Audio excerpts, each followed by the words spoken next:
The bullet tore through the night air inches from Amara Nwosu's head. She didn't have time to scream before strong hands yanked her backward off the rooftop ledge, slamming her body against the cold concrete. Her vision blurred as she tried to process what just happened. 1 second she'd been ready to end it all, to escape the crushing weight of her stolen research, her mother's mounting medical bills, and the deportation notice that had arrived that morning. The next, someone was shooting at her. "Stay down!" The voice was deep, commanding, with a Korean accent that cut through her shock. Amara's heart hammered against her ribs as more gunshots rang out. She pressed herself flat against the rooftop, her fingers scraping against gravel and broken glass. Through the chaos, she caught glimpses of her rescuer, a tall man in an expensive black suit, moving with deadly precision as he returned fire. His face was angular and cold, illuminated briefly by muzzle flashes that painted the night in violent bursts of light. "Who are you?" she managed to gasp, but he ignored her.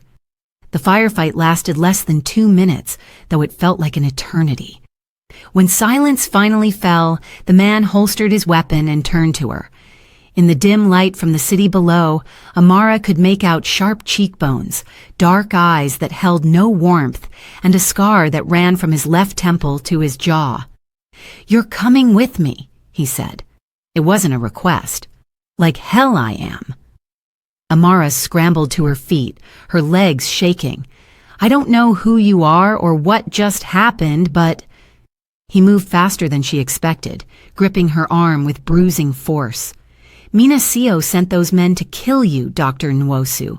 If you want to live long enough to understand why, you'll do exactly as I say." The name hit her like ice water. Mina Seo, CEO of Seo Pharmaceutical, the company that had stolen her cancer research and published it under their own scientist's name 3 months ago, the company that had destroyed her life. "How do you know about everything?" "I know everything about you, Amara." The way he said her name, familiar and possessive, made her skin crawl. "Your research on targeted gene therapy, your mother's stage 4 diagnosis back in Lagos, the deportation notice, your maxed out credit cards, the fact that you came to this rooftop tonight to jump." Amara jerked away from him, or tried to. His grip was iron. "Who are you?" "Kai Min-ho. And whether you believe it or not, I just saved your life." He pulled her toward the rooftop access door. "We need to move, now." Before she could protest, he was dragging her down the stairwell. Amara's mind raced. This man knew too much, far too much. And the way he'd moved during that firefight, the cold efficiency of it, told her he was no ordinary businessman. "If you think I'm just going to—" Kai stopped abruptly, spinning to face her. The fluorescent lights of the stairwell cast harsh shadows across his face. "Your research isn't just stolen, Dr. Nwosu. It's being weaponized. Mina plans to use it to create a designer virus that targets specific genetic markers. She'll sell it to the highest bidder. Governments, terrorists, anyone willing to pay. Millions will die, and it will all be because of your brilliant, groundbreaking work." The words hit her like physical blows. "No, that's impossible. My research was designed to save lives, not—" "Science doesn't have morality, doctor, only applications." His eyes bored into hers. "Mina will kill anyone who knows enough to expose her or replicate the work. That includes you. Then go to the police. The media. Someone." Kai laughed, a harsh sound devoid of humor. "Mina owns half the police force in Seoul and has connections that reach into every level of government. You think a desperate, broke foreign researcher with no proof will be believed over one of the most powerful CEOs in Asia?" He resumed walking, pulling her along. "Your only chance is me." "And what makes you so special?" Amara demanded, even as fear coiled tight in her chest. "Because Mina Seo is my stepsister," Kai said quietly, "and I'm going to destroy her." If you're already hooked by this intense opening, hit that like button and subscribe for more dramatic stories that will keep you on the edge of your seat. Trust me, you won't want to miss what happens next. They emerged into an underground parking garage where a black Mercedes waited, its engine already running. Two men in dark suits flanked the vehicle, their eyes constantly scanning for threats. Kai pushed Amara into the back seat and climbed in beside her. The door locks clicked ominously as they pulled away. Amara's hands trembled as she tried to process everything. If she's your stepsister, why would you?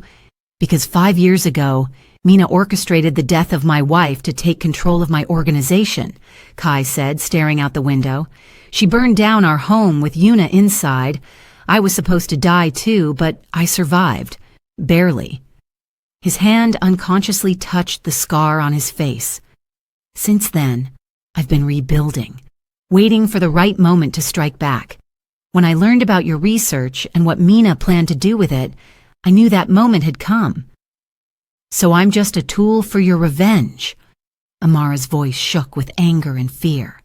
You don't care about the lives that might be lost or what she's doing. You just want to hurt her. Kai turned to face her, and for the first time she saw something flicker in those cold eyes. Pain, perhaps, or regret. I care about stopping her. Whether my reasons are pure enough for you doesn't matter. What matters is that as of tonight, you and I are bound together. Your survival depends on mine, and my revenge depends on you. I never agreed to this. You agreed when you didn't jump. His voice softened almost imperceptibly. You agreed when some part of you still wanted to live, even after everything you've lost. Amara looked away, hating that he was right. She had wanted to die on that rooftop, but when the bullets started flying, her body had acted on pure survival instinct. Some stubborn, irrational part of her still clung to life. The Mercedes wound through Seoul streets before eventually pulling into an underground entrance. They drove for what felt like miles through concrete tunnels before finally stopping in front of a private elevator. Kai escorted her inside, and they ascended in silence. The doors opened onto a penthouse that took Amara's breath away. Floor-to-ceiling windows overlooked the glittering Seoul skyline. The decor was minimalist but clearly expensive, all clean lines and subtle luxury. It was beautiful. It was also a cage. The entire floor is secure, Kai said, reading her thoughts. Cameras, armed guards, biometric locks. You'll be safe here. You mean trapped? Amara crossed her arms. What's the difference between you and Mina? You both seem comfortable taking what you want without permission. Something dangerous flashed across Kai's face, but when he spoke, his voice remained controlled. The difference is that I'm keeping you alive. By morning, Mina will know her men failed tonight. She'll come for you again, and next time she won't send amateurs. He moved toward a cabinet and poured himself a drink. I suggest you get comfortable, Dr. Nwosu. We have a lot of work to do. Work? Your research was stolen, but the data is incomplete. Mina's scientists have been trying to replicate your results for months without success. There are gaps, things only you understand. He took a slow sip of whiskey. You're going to help me figure out exactly what she's planning and how to stop it. And if I refuse?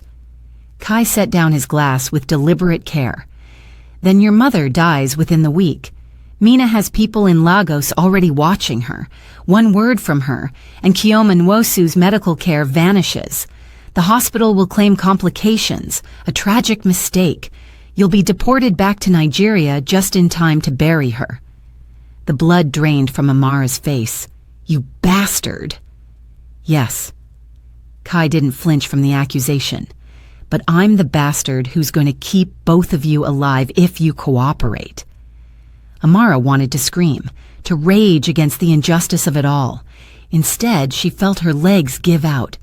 She sank onto the nearest chair, burying her face in her hands. I came to Korea to save lives, to make a difference. How did everything go so wrong? For a long moment, Kai said nothing. Then she heard him move closer. My wife was a doctor, too. She believed in saving lives, in making the world better. His voice carried an edge of old pain. Mina had her killed because Yuna saw something she shouldn't have. Evidence of illegal drug trials that Seo Pharmaceutical was running in Southeast Asia. Children died, Dr. Nwosu. Dozens of them. But Mina covered it up, and when Yuna tried to go public, she became a liability. Amara looked up at him, seeing past the cold exterior for the first time. I'm sorry. Don't be sorry. Be smart. Kai's expression hardened again. Mina destroys everything she touches. If we don't stop her, your research will become the most devastating bioweapon ever created. Is your moral high ground worth millions of lives? He was right, and Amara hated him for it. She hated that he'd backed her into a corner, that he was using her mother as leverage, that he'd dragged her into this nightmare. But most of all, she hated that she understood him. Understood the burning need for justice, for revenge, for someone to pay for all the pain. What do you need me to do? She asked quietly. Kai's lips curved into something that wasn't quite a smile. First, you're going to tell me everything about your research. Every detail, every variable, every possibility. Then we're going to find out exactly what Mina has managed to accomplish and what she still needs. And finally, we're going to take it all away from her. The next 3 days blurred together in a strange new reality. Amara spent hours reconstructing her research from memory, filling whiteboards with equations and molecular diagrams, while Kai watched with intense focus. He was surprisingly knowledgeable for someone with no scientific background, asking pointed questions that revealed a sharp, strategic mind. His men brought her anything she requested: equipment, journals, even Nigerian foods that made her throat tighten with homesickness. Books appeared on her nightstand, works by Chimamanda Ngozi Adichie and Chinua Achebe that she'd mentioned once in passing, small gestures that confused her. Was this kindness or manipulation? On the fourth night, everything changed. Amara woke to the sound of gunfire echoing through the penthouse. She bolted upright in bed, her heart racing. The door burst open, and one of Kai's men rushed in. "Stay here," he ordered, gun drawn. "Lock the door behind me and don't open it for anyone except—" His head snapped back as a bullet caught him in the throat. He crumpled, blood spreading across the white carpet. Amara screamed. More gunfire erupted in the hallway. She scrambled out of bed, her mind blank with terror. Where was Kai? The window, could she break it? No, they were too high up. The bathroom. She ran for it, slamming the door and locking it with shaking hands. Footsteps approached her bedroom. Heavy, multiple people. "Dr. Nwosu." A woman's voice, smooth and cultured. "I know you can hear me. My name is Mina Seo. I believe we have much to discuss." Amara pressed herself against the bathroom wall, trying not to breathe. "Your protector is dead, or will be shortly. His organization was already weak. Tonight simply finished what I started 5 years ago." Mina's heels clicked against the floor as she moved through the bedroom. "You're a brilliant woman, Doctor. Too brilliant to die for someone else's vendetta. Work with me instead. Help me perfect your research, and I'll make you wealthy beyond imagination. Your mother will have the best medical care money can buy. You'll never worry about deportation or poverty again." It was tempting. God, it was so tempting. But Amara thought about the children Kai had mentioned, the illegal drug trials, the casual way this woman had murdered her own sister-in-law. She thought about millions of people dying because of her work. "Go to hell," Amara called out, her voice steadier than she felt. Mina laughed. "Such spirit, I can see why Kai kept you." A pause. "But you should know. He was using you just as much as you think I would. Did he tell you why he really needs your research? It's not just about revenge, Doctor. Kai plans to sell your weaponized virus himself to fund his war against me. You're not choosing between good and evil. You're choosing between two monsters." The words hit like venom, seeping into Amara's doubts. Was it true? Had Kai been lying about everything? Before Mina could say more, a massive explosion rocked the building.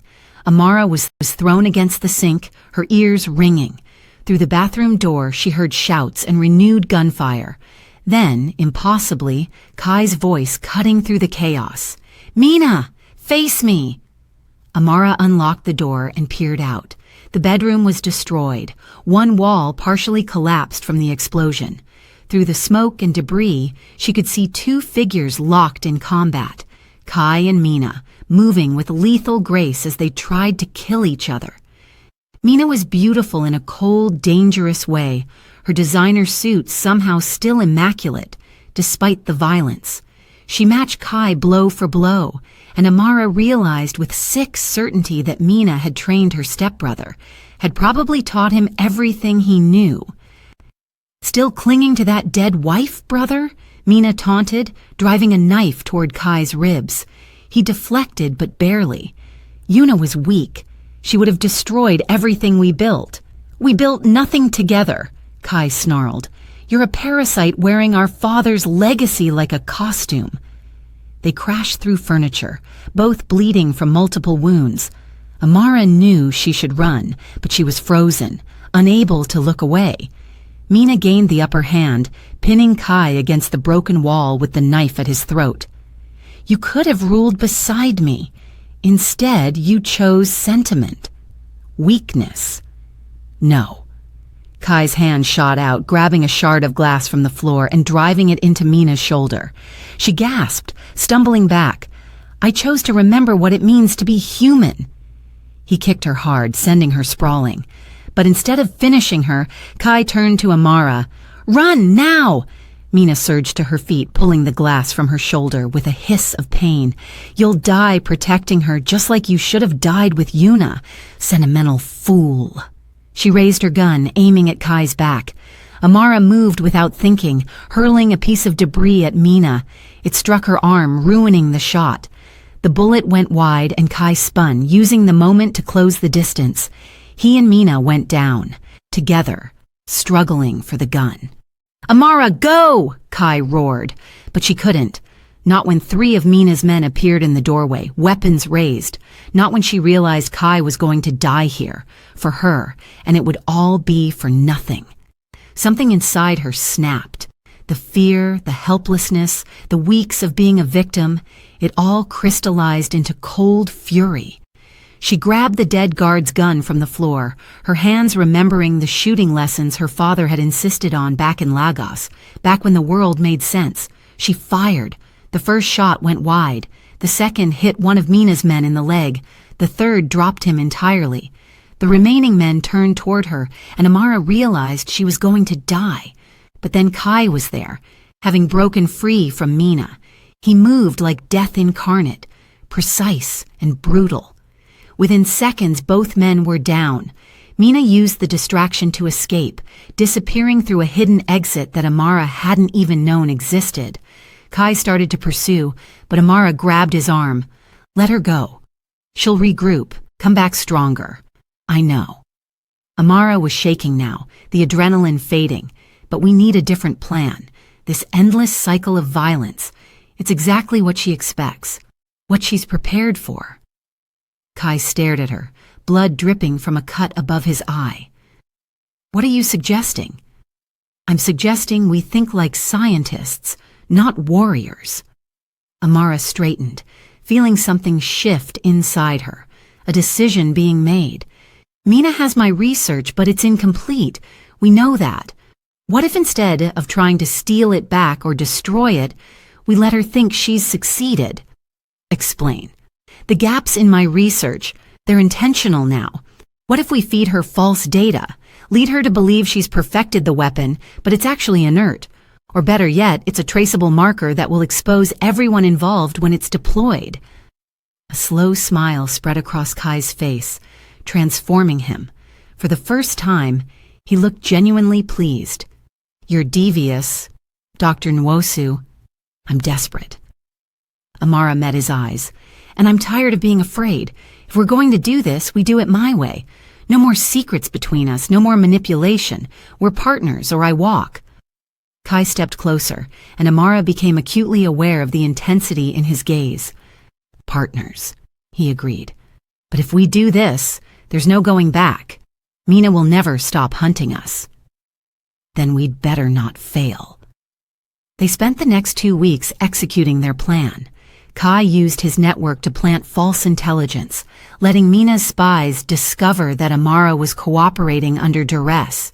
They staged arguments that were secretly recorded, making it look like Kai was forcing her to complete the research. Meanwhile, Amara carefully crafted corrupted data, sophisticated enough to pass Mina's scrutiny, but fundamentally flawed.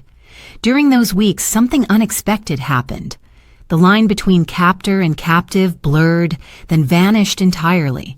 Amara found herself actually enjoying Kai's company, appreciating his dark humor and surprising gentleness.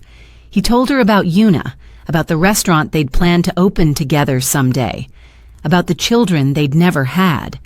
She told him about her father's death, about promising him on his deathbed that she'd cure cancer, about the guilt that drove her every day. Late one night, working side by side over equations and strategy, their hands brushed. Neither pulled away. "This is insane," Amara whispered. "I shouldn't feel this way about you." "I know."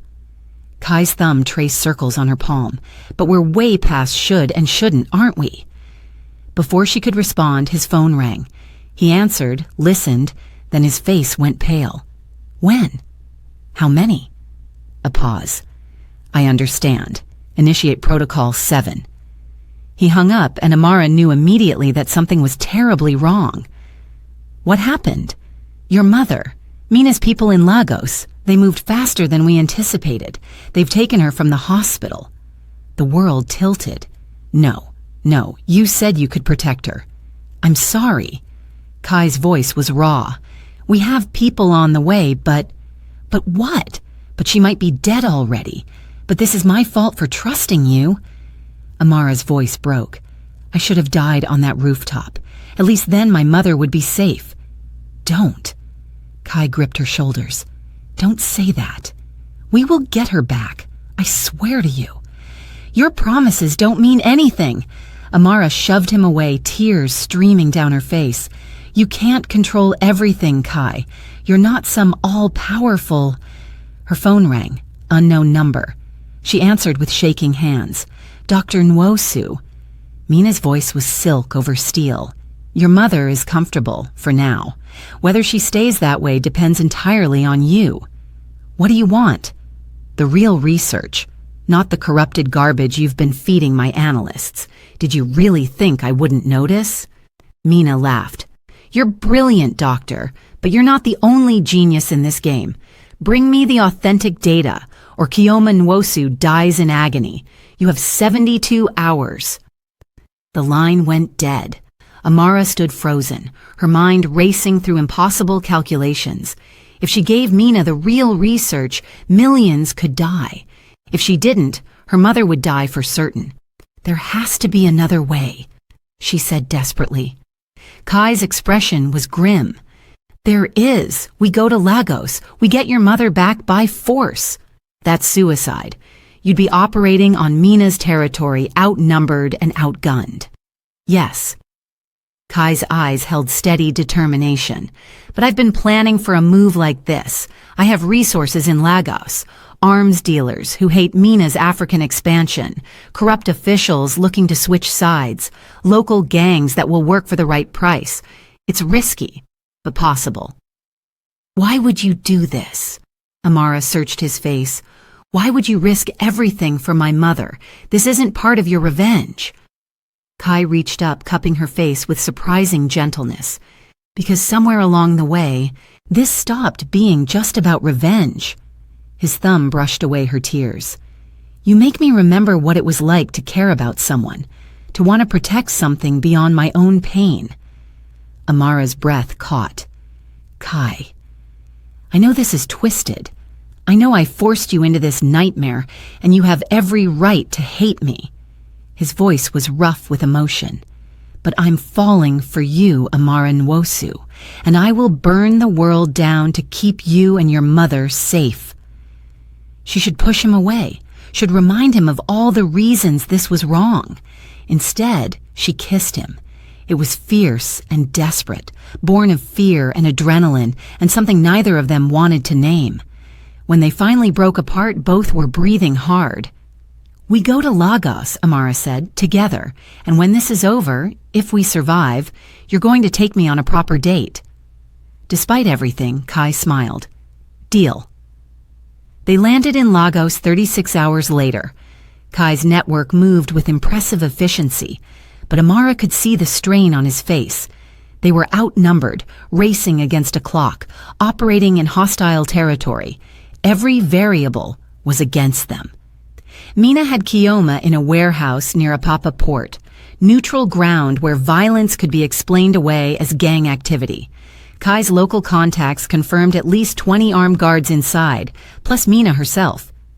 "This is a trap," one of Kai's lieutenants warned. "She wants you both in one place." "I know." Kai checked his weapons with practiced ease. "That's why we're giving her exactly what she expects, right up until we don't." The plan was audacious and probably suicidal. Half of Kai's force would create a diversion at the warehouse's east entrance. Meanwhile, Kai, Amara, and a small strike team would infiltrate through the port's drainage system, an entry point that Mina's intelligence had dismissed as impassable. It was impassable. The tunnel was partially flooded, choked with debris and rats. Amara pushed through claustrophobic panic, focusing on her mother's face, on survival. They emerged inside the warehouse complex, dripping and filthy but alive. The sounds of the diversion echoed from the east side, explosions and gunfire that drew most of Mina's forces away.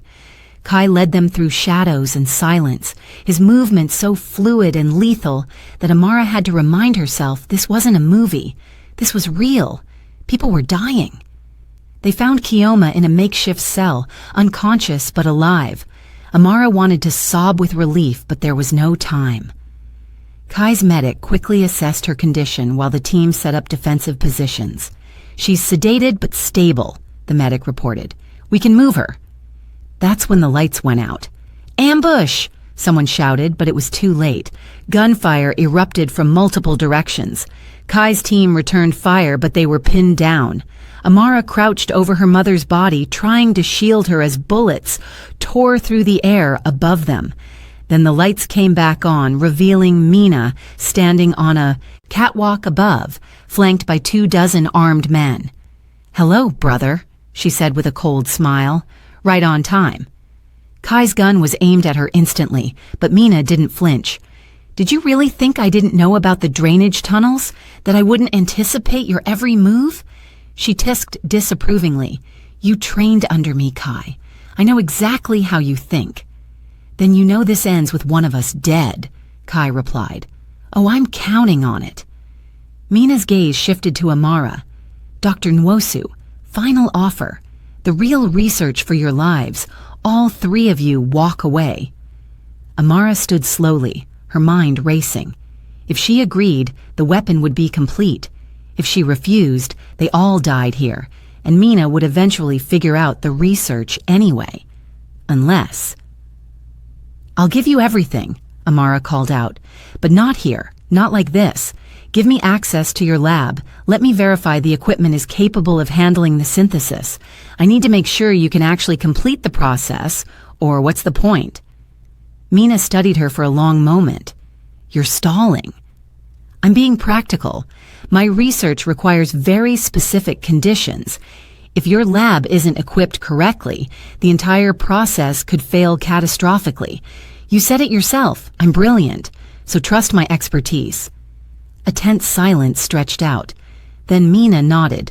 "Agreed, but Kai stays here with your mother as collateral. You try anything, they die." "No," Kai started, but Amara cut him off. "It's fine. Just keep my mother safe." Their eyes met, and something passed between them. Trust, fear, love, all tangled together. Then Mina's guards were escorting Amara away, and Kai couldn't follow. The laboratory was state-of-the-art, exactly as Amara expected. Mina watched her like a hawk as she moved through the space, examining equipment and checking specifications. "Everything looks compatible," Amara said finally. "I can do this." "Then do it. You have 6 hours." Amara set to work, her hands steady despite her racing heart. She had one chance at this, one chance to save everyone. The trick was in the synthesis catalysts. By replacing one specific enzyme with a chemically similar but subtly different variant, she could create a compound that looked and tested identically to the intended bioweapon. It would pass every screening Mina's scientists could throw at it.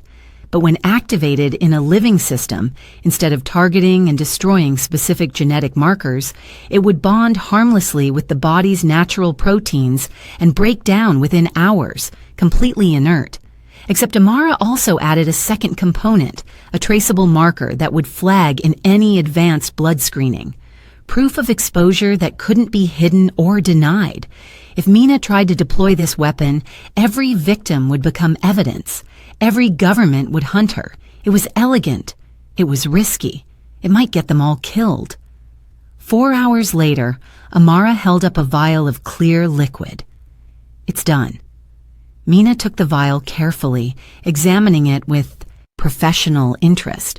"You're certain this will work?" "Test it yourself. The genetic markers are all there. The activation sequence is stable. It's everything you wanted." Amara met her eyes. "Now let us go." "Not quite yet," Mina smiled. "I need to verify your work, and I have the perfect test subject." She nodded to her guards, and they brought in a prisoner, a young man terrified and pleading in Yoruba. Amara's blood ran cold.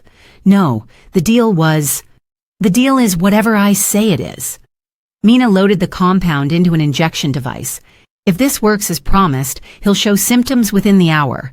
Targeted cellular breakdown starting with his genetic markers. If it doesn't," she shrugged, "then you and your family die, and I'll extract the information I need from your corpse if necessary." Amara watched in horror as Mina injected the young man. His pleas turned to screams, but not from the compound, from pure terror. He was dragged to a medical observation room, hooked up to monitors. They waited. 1 hour passed. The man showed no symptoms. Mina's scientists frowned, running tests. 2 hours. Still nothing. Mina's expression grew colder with each passing minute. "Explain this. It should be working." Amara forced confusion into her voice. "Unless... let me see the temperature logs for the synthesis chamber. If it spiked even slightly..." But Mina wasn't listening. She grabbed Amara by the throat, slamming her against the wall. "You gave me nothing. Another fake." "I swear I didn't..." Amara choked out, but Mina's grip tightened. "Kill them," Mina ordered her guards coldly. "Kill Kai. Kill the mother. And bring me Dr. Nwosu's research notes. We'll start from scratch." Time seemed to slow. Amara saw her death in Mina's eyes, saw the future crumbling. Then the wall exploded inward. Kai came through the breach like an avenging angel, covered in blood and fury. Behind him, Amara caught glimpses of bodies, so many bodies, and realized he'd fought his way through the entire facility to reach her. The next few minutes were chaos, gunfire, screams, Mina's forces trying to respond, but overwhelmed by Kai's fury. He moved through them like a force of nature, and Amara understood for the first time exactly how dangerous he truly was. Mina tried to escape, but Kai blocked her path. They faced each other one final time, weapons drawn. "This is where it ends," Kai said quietly. "For you, perhaps." Mina's smile was venomous. "You never could finish anything, could you? Just like you never properly mourned Yuna. Just like you couldn't save her. Yuna wouldn't want this cycle of violence." Kai's voice was steady. "That's the difference between us. I can still change. You're exactly what you've always been. Poison in our father's legacy." He lowered his weapon. Mina's eyes widened in surprise, then narrowed in contempt. "Fool." She fired, but Kai had anticipated it. He moved, but not quite fast enough. The bullet caught him in the shoulder, spinning him around. Before Mina could fire again, Amara threw herself at her and both women went down. They struggled for the gun, but Mina was trained and strong. She overpowered Amara easily, pressing the barrel to her forehead. "Any last words, doctor?" "Yes." Amara smiled through her fear. "You lost." Mina frowned. Then understanding dawned as alarms began blaring throughout the facility. The test subject's monitors were lighting up, not with symptoms of a bioweapon, but with the traceable markers Amara had embedded. Markers that were being automatically uploaded to every medical database in the system. What did you do?"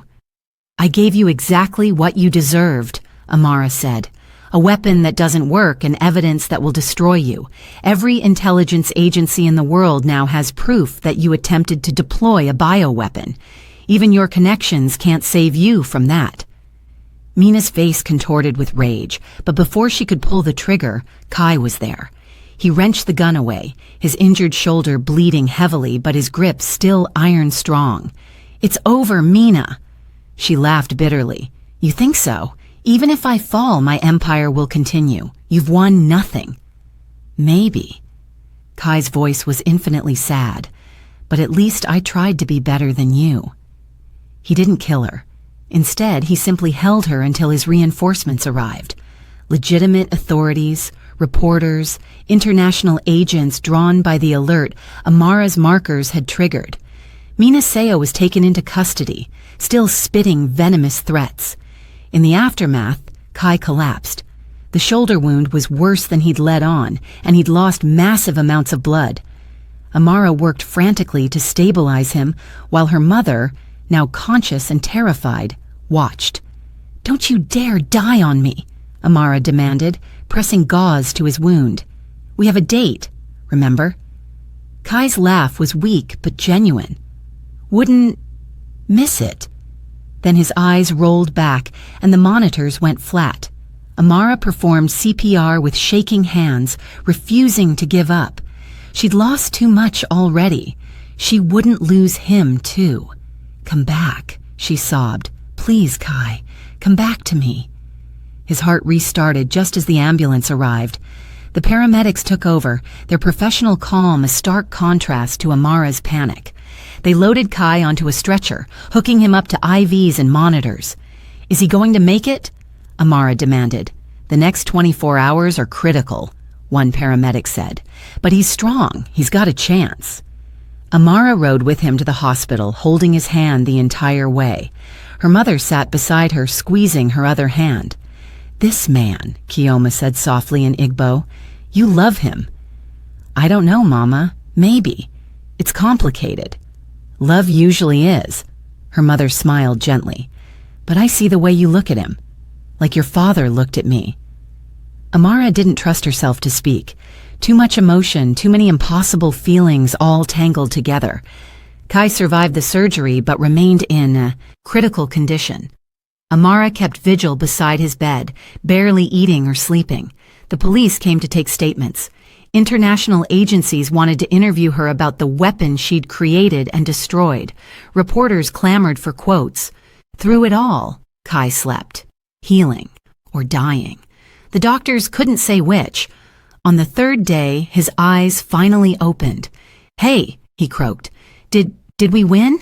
Amara burst into tears. "You idiot, you absolute idiot, you almost died." "But I didn't." His hand found hers. "Because of you." They stayed like that for a long moment, neither speaking. Then Kai's expression shifted, becoming troubled. "There's something I need to tell you, something I should have told you before." Amara's stomach dropped. "What?" "Yuna, my wife.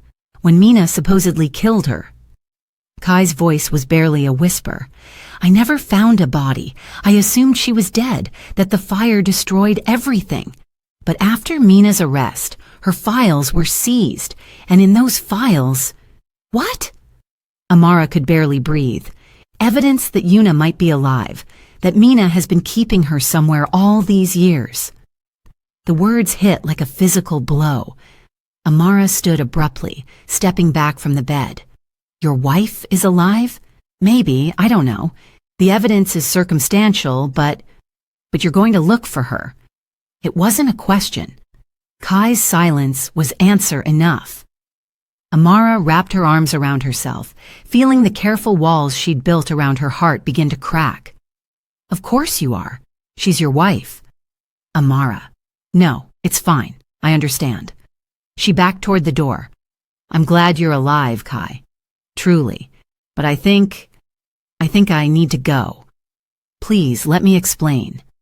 But Amara was already leaving, tears streaming down her face. Behind her she heard Kai trying to get up, calling her name, but the nurses held him back. She fled the hospital, her mother calling after her, but Amara didn't stop, couldn't stop. The pain was too fresh, too raw. She'd let herself believe in something impossible, that maybe, just maybe, she could have a future with this man, that their twisted beginnings could transform into something real and lasting. But how could they, when his dead wife might not be dead at all? Amara wandered through Lagos's streets in a daze, ending up at a familiar place, the rooftop where this nightmare had begun, where Kai had saved her life and destroyed it simultaneously.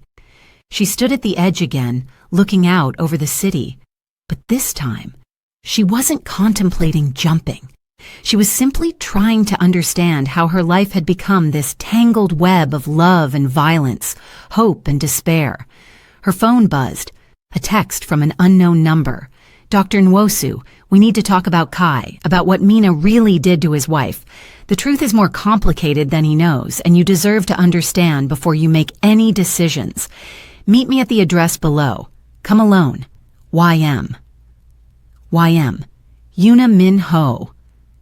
Amara's hand trembled as she stared at the message. Every instinct screamed that this was a trap. But what if it wasn't?